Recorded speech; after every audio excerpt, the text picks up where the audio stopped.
जय श्री राम दोस्तों। कौन है छठ मैया, क्यों करते हैं छठ पूजा? छठ पूजा की पौराणिक कथा। छठ पूजा क्या है? छठ पूजा एक प्राचीन महोत्सव है जिसे दिवाली के 6 दिन बाद मनाया जाता है। छठ पूजा को सूर्य छठ या डाला छठ के नाम से भी संबोधित किया जाता है। छठ पूजा को बिहार, झारखंड, पूर्वी उत्तर प्रदेश, मध्य प्रदेश, छत्तीसगढ़ समेत देश के विभिन्न महानगरों में मनाया जाता है। वैसे तो लोग उगते हुए सूर्य को प्रणाम करते हैं, लेकिन छठ पूजा एक ऐसा अनोखा पर्व है जिसकी शुरुआत डूबते हुए सूर्य की आराधना से होती है। छठ संपेक शब्द षष्ठी से आता है जिसका अर्थ 6 है। इसलिए यह त्योहार चंद्रमा के आरोही चरण के छठे दिन कार्तिक महीने के शुक्ल पक्ष पर मनाया जाता है। कार्तिक महीने की चतुर्थी से शुरू होकर सप्तमी तक 4 दिन यह त्योहार मनाया जाता है। मुख्य पूजा कार्तिक मास के शुक्ल पक्ष के छठे दिन की जाती है। छठ का त्योहार पूरे देश में बड़ी धूमधाम से मनाया जाता है। आइए जानें छठ के पर्व में किस तरह से पूजन किया जाता है और इसका क्या महत्व है। सूर्य देव को समर्पित 4 दिवसीय हिंदू त्योहार शुरू हो गया है। देश के कई हिस्सों से भक्त इस पर्व को बड़ी धूमधाम से मना रहे हैं। व्रत उपवास करते हैं और नदी या जलाशय में डुबकी लगाकर सूर्य देव की प्रार्थना करते हैं। छठ पूजा की इस अवधि के दौरान भक्त सूर्य देवता को अर्घ देते हैं और श्रद्धा भाव से सूर्य देव की पूजा अर्चना करते हैं। पूरे देश में छठ पूजा के 4 दिवसीय उत्सव की अवधि के दौरान अनुष्ठान किए जाते हैं। छठ पूजा को प्रतिहार, डाला छठी और सूर्य षष्ठी के रूप में भी माना जाता है। मुख्य रूप से यह पर्व सूर्य देव की उपासना के लिए मनाया जाता है। ऐसी मान्यता है कि यह व्रत करने से सूर्य देव की कृपा पूरे परिवार जनों पर बनी रहती है।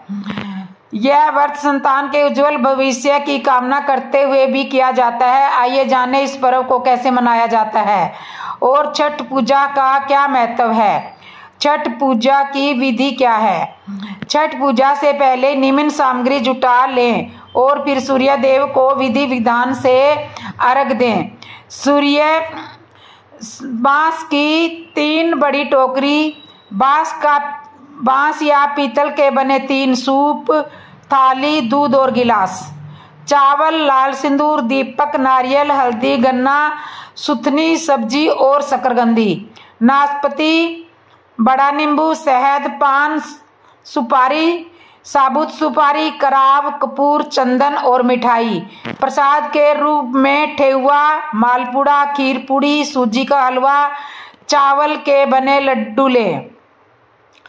सूर्य को अर्घ देने की विधि। बांस की टोकरी में उपयुक्त सामग्री रखें। सूर्य को अर्घ देते समय सारा प्रसाद सूप में रखें और सूप में ही दीपक जलाएं। फिर नदी में उतरकर सूर्य देव को अर्घ दें। प्रथम दिन नहाए खाएं। छठ पूजा का पहला दिन नहाए खाएं के रूप में मनाया जाता है। इस दिन पूरा परिवार एक पारिवारिक भोजन तैयार करता है और दोपहर में इसे भोग के रूप में परोसता है। इस तैयार भोजन को परिवार के सभी लोग मिलजुल कर ग्रहण करते हैं। सबसे पहले घर की सफाई कर उसे पवित्र बना दिया जाता है। इसके पश्चात छठ व्रती स्नान कर पवित्र तरीके से बने शुद्ध शाकाहारी भोजन को ग्रहण कर व्रत की शुरुआत करते हैं। घर के सभी सदस्य व्रती के भोजनोपरांत ही भोजन ग्रहण करते हैं। भोजन के रूप में कद्दू, चने की दाल और चावल ग्रहण किया जाता है। इस दिन भक्त कोसी, करनाली और गंगा नदी में डुबकी लगाते हैं और प्रसाद तैयार करने के लिए यह पवित्र जल घर ले जाते हैं। प्रसाद ग्रहण करके सारे संतुष्ट हो जाते हैं। ये दूसरे दिन खरना बोलते हैं। छठ पूजा के दूसरे दिन खरना में महिलाएं निर्जला व्रत रखती है। ये व्रत सूर्य उदय से शुरू हो जाता है और सूर्य अस्त तक चलता है। छठ व्रती सूर्य की पूजा करने के बाद ही शाम को अपना उपवास तोड़ते हैं। वे मुख्य रूप से प्रसाद के रूप में खीर मिठाई तैयार करते हैं और परिवारजनों को खिलाते हैं। दूसरे दिन कार्तिक शुक्ल पंचमी को व्रतधारी दिन भर का उपवास रखने के बाद शाम को भोजन करते हैं। इसे खरना कहा जाता है। खरना का प्रसाद लेने के लिए आसपास के सभी लोगों को निमंत्रण किए जाते हैं। प्रसाद के रूप में मिट्टी के चूल्हे पर गुड़ व चावल की खीर और रोटी बनाई जाती है। इसमें नमक या चीनी का उपयोग नहीं किया जाता। पूजा के दौरान किसी भी बर्तन का उपयोग नहीं किया जाता। पूजा करने के लिए केला के पत्तों का प्रयोग किया जाता है। इस दौरान पूरे घर की स्वच्छता पर विशेष ध्यान रखना चाहिए। भेंट लेने के बाद वे 36 घंटे पानी पीने के उपवास करते हैं। कैसे किया जाता है खरना? छठ पूजा में खरना का खास महत्व होता है और जो भी व्रत कर रहा है उसे खरना के दिन सूर्य उदय से पहले उठकर स्नान आदि करना चाहिए। इसके बाद स्वच्छ कपड़े पहनने और भगवान सूर्य को अर्घ दें। फिर मिट्टी का नया चूल्हा बनाएं। शाम के समय मिट्टी के चूल्हे पर साठी के चावल, गुड़ व दूध की खीर बनाई जाती है। इस खीर को बनाकर सबसे पहले छठी मैया का भोग लगाएं। फिर व्रती इस खीर को प्रसाद के तौर पर ग्रहण करें। इस खीर को ग्रहण करने के बाद 36 घंटे का निर्जला व्रत शुरू हो जाता है। यह व्रत चौथे दिन उगते सूर्य को अर्घ देने के बाद खोला जाता है। तीसरा दिन संध्या अर्घ। तीसरे दिन कार्तिक शुक्ल षष्ठी को तीसरा दिन हो जाता है। तीसरे दिन कार्तिक शुक्ल षष्ठी के दिन मिट्टी के चूल्हे पर छठ प्रसाद बनाया जाता है। प्रसाद के रूप में ठेकुआ, जिसे कुछ क्षेत्रों में टिकरी भी कहते हैं, ठेकुआ के अलावा चावल के लड्डू बनते हैं। इसके अलावा चढ़ावा के रूप में लाया गया लौंग, बड़ी इलायची, पान सुपारी, अगरपात, गड़ी, छोहड़ा, चने, मिठाई, कच्ची हल्दी, अदरक, केला, नींबू, सिंगाड़ा, सुथनी, मूली एवं नारियल, सिंदूर और कई प्रकार के फल प्रसाद के रूप में शामिल होते हैं। शाम को पूरी तैयारी और व्यवस्था कर बांस की टोकरी में अर्घ का सूप सजाया जाता है और व्रत के साथ परिवार और पड़ोस के सारे लोग अस्ताचलगामी सूर्य को अर्घ देने घाट की ओर चल पड़ते हैं। सभी छठ व्रत एक पवित्र नदी या तालाब के किनारे इकट्ठा होकर समूह रूप में स्त्रियां छठ के गीत गाती है। इसके बाद अर्घ दान संपन्न करती है। सूर्य को जल का अर्घ दिया जाता है और छठी मैया को प्रसाद भरे सूप में पूजा की जाती है। इस दौरान कुछ घंटे के लिए मेले का दृश्य बन जाता है। सूर्यास्त के बाद सारा सामान लेकर सोहर गाते हुए सभी लोग घर आ जाते हैं और अपने घर के आंगन में एक और पूजा की प्रक्रिया आरंभ करते हैं, जिसे कोसी कहते हैं। यह पूजा किसी मन्नत के रूप में मन्नत के पूर्ण हो जाने पर या कोई घर में शुभ कार्य होने पर की जाती है। इसमें 7 गन्ने नए कपड़े से बांधकर एक छत्र बनाया जाता है, जिसमें मिट्टी का कलश या हाथी रखकर उसमें दीप जलाया जाता है और उसके चारों तरफ प्रसाद रखे जाते हैं। इस त्योहार के सबसे महत्वपूर्ण दिन के रूप में मनाया जाता है। इस दिन महिलाएं एक दिन का उपवास रखती है और अगले दिन सूर्य उदय के बाद इसे तोड़ती है। इस पूरे दिन घर में रौनक रहती है। व्रत रखने वाले दिन भर डलिया और सूप में कई प्रकार के फल, ठेकुआ, चावल का लड्डू आदि लेकर संध्या काल में बहते हुए पानी जैसे तालाब, नदी में खड़े होकर सूर्य की पूजा करते हैं और परिवार के सभी सदस्य मिलजुल कर सूर्य को अर्घ देते हैं। सभी स्त्रियां एकजुट होकर कोसी के गीत गाती हैं और छठी मैया का धन्यवाद करती है। चौथे दिन सुबह का अर्घ। उत्सव चौथे और अंतिम दिन समाप्त होता है, जब भक्त उषा अर्घ यानी उगते हुए सूर्य की प्रार्थना करते हैं। माना जाता है कि उषा सूर्य देव की पत्नी है। लोग सूर्य उदय के समय पूजा करते हैं और फिर अपना उपवास तोड़ते हैं। छठ व्रती को सूर्य उगने के पहले ही फिर से उसी तालाब, नहर, नदी पर जाना होता है जहां वे तीसरे दिन गए थे। उस दिन उगते हुए सूर्य को अर्घ देकर अपनी मनोकामना पूर्ण करने के लिए भगवान सूर्य से प्रार्थना करते हैं।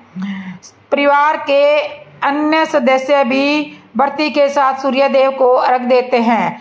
चौथे दिन कार्तिक शुक्ल सप्तमी की सुबह उदीयमान सूर्य को अर्घ दिया जाता है। व्रत उसी जगह पुनः इकट्ठा होती हैं जहां पर तीसरे दिन का व्रत अर्घ देने के लिए इकट्ठा हुई थी। उन्होंने शाम को अर्घ दिया था। कोसी की प्रक्रिया यहाँ भी की जाती है। इसके बाद पुनः पिछली शाम की प्रक्रिया की पुनरावृत्ति होती है। इसके बाद व्रत कच्चे दूध से उगते सूर्य को अर्घ देते हैं। अंत में व्रत अदरक गुड़ और थोड़ा प्रसाद खाकर पूर्ण करते हैं। छठ व्रत का महत्व। हिंदू धर्म में छठ पूजा का बहुत अधिक महत्व माना जाता है। छठ व्रत सूर्य देव, उषा, प्रकृति, जल और वायु को समर्पित है। मान्यता अनुसार इस व्रत को श्रद्धा और विश्वास से करने से निसंतान स्त्रियों को भी संतान सुख की प्राप्ति होती है। बताया जाता है कि छठ व्रत संतान की रक्षा और उनके उज्जवल भविष्य और जीवन में खुशहाली लाने के लिए किया जाता है। विद्वानों का मानना है कि सच्चे मन से इस व्रत को करने से सैकड़ों व्रतों के बराबर का फल प्राप्त होता है। यह व्रत करने से इस व्रत का सैकड़ों यज्ञ करने से भी ज्यादा फल प्राप्त होता है। इस फल का बहुत ही ज्यादा महत्व है। कई लोग केवल संतान ही नहीं बल्कि परिवार में सुख समृद्धि लाने के लिए भी यह व्रत रखते हैं। कुंवारी लड़कियां और लड़के भी अपने उज्जवल भविष्य की कामना हेतु इस व्रत का पालन करते हैं और श्रद्धा पूर्वक सूर्य देव की पूजा करते हैं। इस प्रकार छठ का त्योहार मुख्य रूप से बिहार और पूर्वांचल सहित पूरे देश में पूरे धूमधाम से मनाया जाता है। घर परिवार की सुख समृद्धि और आरोग्यता के लिए छठ पूजा का व्रत जुड़ा हुआ है। इस व्रत का मुख्य उद्देश्य पति, पत्नी, पुत्र, पौत्र सहित सभी परिजनों के स्वास्थ्य की मंगल कामना करना है। छठ का आभास मानसिक शांति भी प्रदान करता है। छठ के दौरान हवा का नियमित प्राणिक प्रवाह गुस्सा, ईर्ष्या और अन्य नकारात्मक भावनाओं को कम करने में मदद करता है। हमारे देश में सूर्य उपासना के कई प्रसिद्ध लोकप्रिय पर्व हैं जो अलग अलग प्रांतों में अलग अलग रीति रिवाजों के साथ में मनाए जाते हैं। अलग अलग रीति रिवाजों के साथ में मनाए जाते हैं।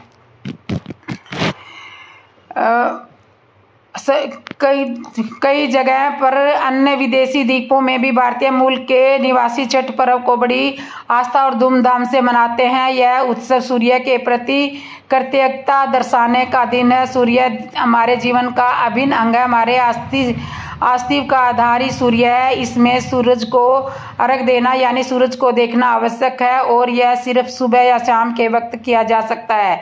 यह सवाल उठता है कब तक सूरज को देखने की आवश्यकता है। आप अपने हाथों में पानी धारण करते हैं और पानी धीरे धीरे उंगलियों से निकल जाता है, तब तक ही सूर्य को देखा जा सकता है।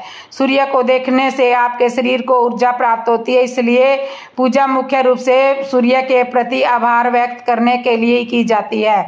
यह माना जाता है कि छठ पूजा का उत्सव प्राचीन वेदों में स्पष्ट रूप से बताया गया है, क्योंकि पूजा के दौरान किए गए अनुष्ठान ऋग्वेद में वर्णित है। ऋग्वेद में पूजा के अनुष्ठान वर्णित है जिसमें सूर्य की पूजा की जाती है। उस समय ऋषियों को सूर्य की पूजा करने के लिए भी जाना जाता था और अच्छे सेवन किए बिना वे अपनी ऊर्जा सीधे सूर्य से प्राप्त करते थे। ऐसा कहा जाता है कि महाभारत काल में महान ऋषि धौम्य की सलाह के बाद द्रौपदी ने पांडवों को कठिनाई से मुक्ति दिलाने के लिए छठ पूजा का सहारा लिया था। इस अनुष्ठान के माध्यम से वह केवल तत्काल समस्याओं को हल करने में सक्षम रही, ऐसा ही नहीं, लेकिन बाद में पांडवों ने हस्तिनापुर वर्तमान दिन दिल्ली में अपने राज्य को पुनः प्राप्त किया। ऐसा कहा जाता है कि कर्ण सूरज के पुत्र जो कुरुक्षेत्र के महान युद्ध में पांडवों के खिलाफ लड़े थे, वे भी छठ का अनुष्ठान किया था। पूजा का एक अन्य महत्व भगवान राम की कहानी से भी जुड़ा हुआ है। प्राचीन ग्रंथों के अनुसार राम और उनकी पत्नी सीता ने उपवास किया था और 14 साल के निर्वासन 14 साल के निर्वासन के बाद शुक्ल पक्ष में कार्तिक के महीने में सूर्य देव की प्रार्थना की थी। तब से छठ पूजा एक महत्वपूर्ण और पारंपरिक हिंदू उत्सव बन गया, जिसे हर साल उत्साह से मनाया जाता है। लोकप्रिय विश्वास यह भी है कि सूर्य भगवान की पूजा कुछ रोग जैसी बीमारियों को भी समाप्त करती है, कुष्ठ रोग जैसी बीमारियों को भी समाप्त करती है और परिवार की दीर्घायु और समृद्धि सुनिश्चित करती है। यह अनुष्ठान शुद्धता और उच्चतम सम्मान के साथ की जाती है और एक बार जब एक परिवार छठ पूजा शुरू कर देता है तो वे उनका कर्तव्य हो जाता है कि वह परंपरा को पीढ़ियों तक प्रसारित करे। छठ व्रत की कथा के अनुसार प्रियव्रत नाम के एक राजा थे। उनकी पत्नी का नाम मालिनी था। दोनों की कोई संतान नहीं थी।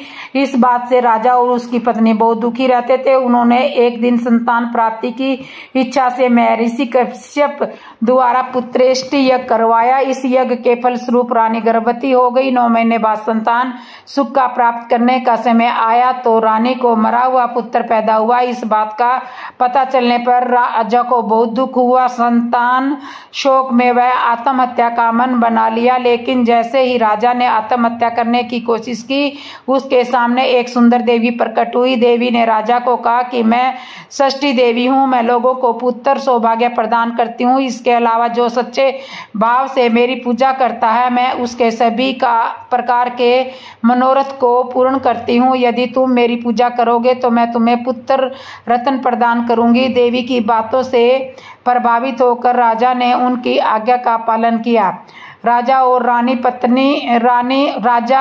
और उनकी पत्नी ने कार्तिक शुक्ल पक्ष की सृष्टि तिथि के दिन देवी षष्ठी की पूरे विधि विधान के साथ पूजा की। इस पूजा के फलस्वरूप उन्हें एक सुंदर पुत्र की प्राप्ति हुई। तभी से छठ का पावन पर्व मनाया जाने लगा। छठ व्रत के संदर्भ में एक अन्य कथा के अनुसार जब पांडव अपना सारा राजपाट जुए में हार गए तब द्रौपदी ने छठ व्रत रखा। इस व्रत के प्रभाव से उसकी मनोकामनाएं पूरी हुई तथा पांडवों को राजपाट वापस मिल गया।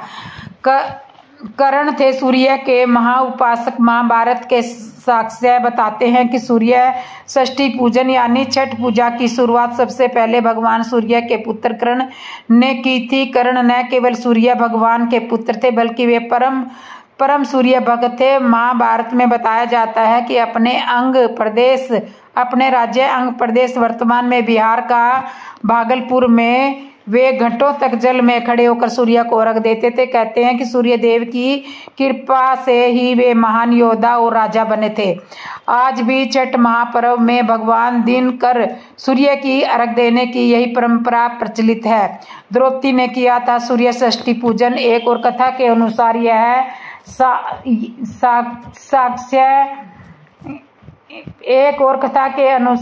यह भी साक्ष्य मिलता है कि छठ महापर्व की शुरुआत महाभारत काल में हुई थी। महाभारत के अनुसार जब पांडव अपना पूरा राजपाट जुए में हार गए थे और 12 वर्ष के वनवास पर चले गए थे तब उनके साथ द्रौपदी भी थी और उन्होंने सूर्य षष्ठी पूजन का महाव्रत रखा था। कहते हैं कि इस व्रत को करने से पांडवों को उनका राजपाट वापस मिल गया और द्रौपदी की सभी मनोकामनाएं पूरी हो गई थी। माता सीता ने भी यह व्रत रखा था। इसकी पहली पुराणिक कथा त्रेता युग से संबंधित मानी गई है। कहते हैं कि पहली छठ पूजा करने से पहले महत्वपूर्ण भूमिका माता सीता ही थी। वे मिथिला की रहने वाली थी जहां प्राचीन काल से सूर्य की उपासना होती आ रही है। मान्यता के अनुसार भगवान राम, माता सीता और लक्ष्मण 14 वर्ष के वनवास के वापस अयोध्या लौटे थे। तब रावण के वध के पाप से मुक्त होने के लिए उन्होंने मुर्दुल ऋषि को आमंत्रित किया था। इसके बाद इसके बाद माता सीता ने मुग्दल ऋषि के आश्रम में रहकर 6 दिन तक सूर्य देव की उपासना की थी। 7वीं को सूर्य देव होने पर फिर से अनुष्ठान कर सूर्य देव का आशीर्वाद प्राप्त किया था। मान्यता है कि तब से छठ की शुरुआत हुई है। घर की सुख शांति समृद्धि और छठ माता का आशीर्वाद पाने के लिए छठ पूजा में न करें ये गलतियां। अगर आप छठ की पूजा करते हैं तो आपके इस दौरान कुछ बातों का विशेष ध्यान रखना चाहिए और यहाँ बताई गई कुछ गलतियों से बचना चाहिए। हिंदू धर्म में प्रत्येक व्रत त्योहार का अलग अलग महत्व है। हर एक व्रत को लोग बड़ी श्रद्धा और भाव से मनाते हैं और भगवान का पूजन करते हैं। ऐसी मान्यता है कि लोग जब पूरी श्रद्धा भाव और मनोयोग से ईश्वर का पूजन और ध्यान करते हैं तो उनकी सभी मनोकामनाएं पूर्ण होती है। यही उनके द्वारा की गई कुछ गलतियां का भी सही फल नहीं देती है। हिंदू धर्म में हिंदुओं के प्रमुख त्योहार में से एक है छठ पूजा, जिसका खास महत्व है। छठ पूजा मुख्य रूप से उत्तर भारत के राज्यों में मनाया जाता है। खास तौर पर यह त्योहार बिहार के प्रमुख त्योहारों में से एक है और इसे बिहार के लोग ही नहीं बल्कि पूरे देश के लोग बड़ी धूमधाम से मनाते हैं और छठ पूजा का पूजन करते हैं। मान्यता है कि छठ माता उनकी पूजा करने वालों की सभी मनोकामनाएं पूर्ण करती है और अच्छे फल देती है। लेकिन छठ माता के कुछ खास बातों का ध्यान रखना जरूरी है और इस दौरान कुछ गलतियों को करने से भी बचना चाहिए।